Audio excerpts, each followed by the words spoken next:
Bismillahirrahmanirrahim. Assalamualaikum warahmatullahi wabarakatuh. Apa kabar anak-anakku sekalian? Bagaimana? Masih semangat untuk belajar?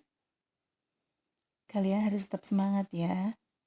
Ingat, sebentar lagi pembelajaran semester ganjil akan segera usai. Kalian pun akan menghadapi penilaian akhir semester. Dan perlu kalian ketahui bahwa masa depan adalah milik mereka yang menyiapkannya hari ini. Jadi, kalian harus memiliki persiapan agar masa depan yang gemilang di depan mata. Namun, kalian boleh sekali melihat ke belakang untuk mempelajari kesalahan kalian agar tidak terulang kesalahan yang sama. Ibu yakin kalian pasti bisa karena kalian hebat. Baiklah, pada pertemuan pembelajaran kali ini kita akan membahas materi pembelajaran yaitu tentang teks cerita rakyat. Apa sih teks cerita rakyat itu? Kemudian apa saja jenisnya dari teks cerita rakyat itu? Baik, kita akan coba untuk menguraikannya satu persatu ya. Nah, jenis cerita rakyat yaitu diantaranya ada fabel, itu tentang binatang ya. Kemudian ada legenda, ada mite, kemudian sage, epos, cerita jenaka, dan hikayat. Itu ya jenis-jenis dari cerita rakyat. Nah, pada pertemuan kali ini yang akan kita bahas itu cerita rakyat tentang hikayat. Tapi sebelumnya kita harus mengetahui dulu apa itu cerita rakyat. Yang disebut dengan cerita rakyat yaitu sebuah cerita yang hidup di tengah masyarakat, dan cerita itu sudah ada sejak zaman dahulu. Nah, cerita rakyat tersebut diwariskan atau disebarluaskan dari mulut ke mulut. Ya. Nah, itu pengertian dari cerita rakyat. Nah, yang akan kita pelajari di sini itu tentang hikayat. Nah, kita harus tahu dulu apa pengertian dari hikayat. Yaitu hikayat merupakan cerita Melayu klasik yang menonjolkan unsur tokoh-tokohnya atau penceritaan berciri kemustahilan dan kesaktian. Yang termasuk ke dalam contoh hikayat yaitu diantaranya ada hikayat Hang Tuah, contohnya ya, kemudian hikayat Indra Bangsawan, ada hikayat Bunga Kemuning. Nanti ada contoh videonya ya tentang contoh hikayat Bunga Kemuning.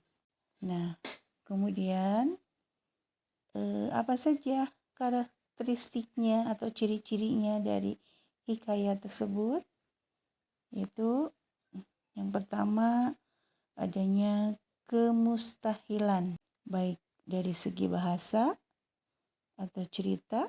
Jalan ceritanya itu tidak logis atau tidak bisa dinalar, tidak masuk akal ya maksudnya. Nah, kemudian karakteristik yang kedua adalah kesaktian. Nah, selain kemustahilan,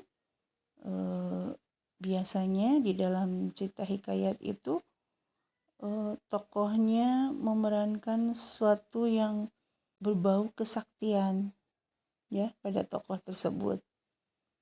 Banyak hal-hal yang memang di luar nalar ya. Ada yang bisa terbang ya, seperti itu contohnya ya. Nah, kemudian karakteristik yang ketiga adalah adanya anonim, yaitu tidak diketahui secara jelas nama pencerita atau pengarangnya, karena cerita yang disampaikan itu secara lisan, ya. Nah, kemudian yang terakhir, yang keempat adalah karakteristik yang keempat, yaitu istana sentris. Itu biasanya seringkali di dalam cerita itu bertemakan tentang sebuah kerajaan, ya. Makanya disebutnya tentang istana sentris, ya.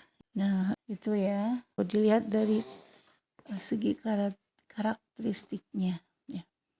Nah, kemudian di dalam cerita hikayat itu terdiri dari banyak pembelajaran tentang pesan moral, ya, dan amanat yang disampaikan.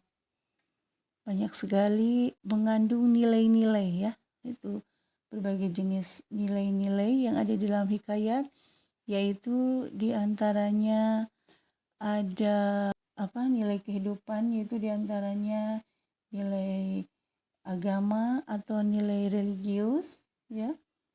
Kemudian adanya nilai moral atau akhlak, kepribadian, etika, ya. Kemudian ada nilai sosial, itu gotong royong, kerja bakti, adanya kebersamaan, ya. Kemudian adanya nilai budaya, yaitu kebiasaan dari suatu daerah biasanya, ya, budaya itu. Kemudian ada nilai edukasinya, yaitu yang sifatnya mendidik, gitu ya. Nah, jadi ketika kita telah menyimak baik-baik contoh dari setiap hikayat, apakah itu hikayat Bayan Budiman, hikayat Hang Tuah, atau hikayat Bunga Kemuning, ya. Setelah kita menyaksikan tayangan tersebut, ya, kita harus bisa mengambil hikmahnya atau pesan moralnya, amanatnya, gitu ya. Nah, nanti silakan kalian mencari sendiri berbagai contoh jenis hikayat, ya. Nanti akan Ibu tayangkan contoh, ya, atau video dari hikayat Bunga Kemuning, ya. Nah, nenek sekalian, selesai sudah pembahasan materi di pertemuan sekarang. Nanti sampai ketemu lagi di pertemuan yang akan datang, ya. Terima kasih atas segala perhatiannya dan mohon maaf atas segala kekurangannya. Wabillahi taufiq wal hidayah. Assalamualaikum warahmatullahi wabarakatuh.